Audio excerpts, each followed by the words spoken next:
नमस्ते दोस्तों। ज़िंदगी जो है बद बदलती ही रहती है।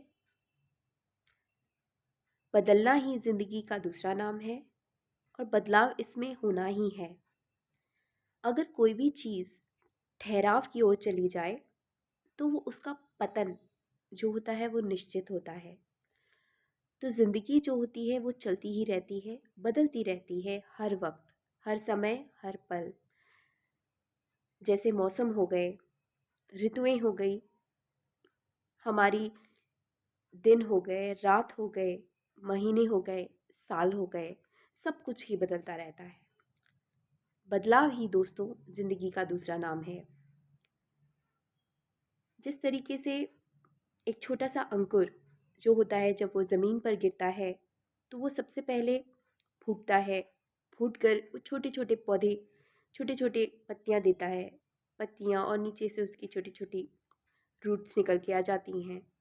थोड़ा सा बड़ा होता है, थोड़ी छोटी छोटी शाखाएं बनाता है, धीरे धीरे धीरे धीरे वो बदलता है, बदलते बदलते वो एक बहुत बड़ा पेड़ बन जाता है। मनुष्य में भी ये बदलाव हम देख सकते हैं कि किस तरीके से बच्चा, एक छोटा बच्चा जब वो जन्म लेता है तो अपनी माँ की कोख से जन्म लेता है। पहले तो दिखता भी नहीं है कि कहाँ है, लेकिन वो मनुष्य की या जो उसकी माता है, जो उसकी माँ है, माँ की कोख में जन्म लेता है, वो धीरे धीरे बढ़ता है, बड़ा हो रहा होता है।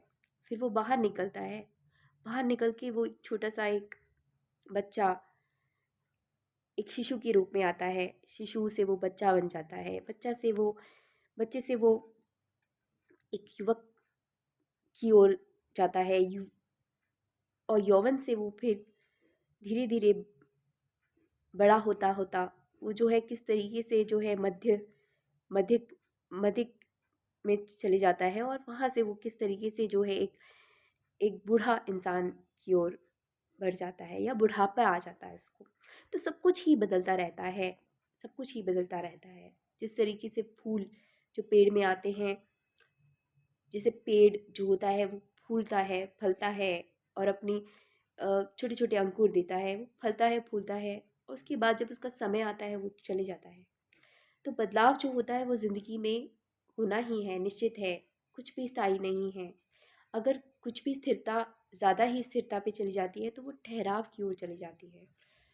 तो बदलना आवश्यक है, और बदलाव में हमें सीखना भी बहुत ज़रूरी होता है।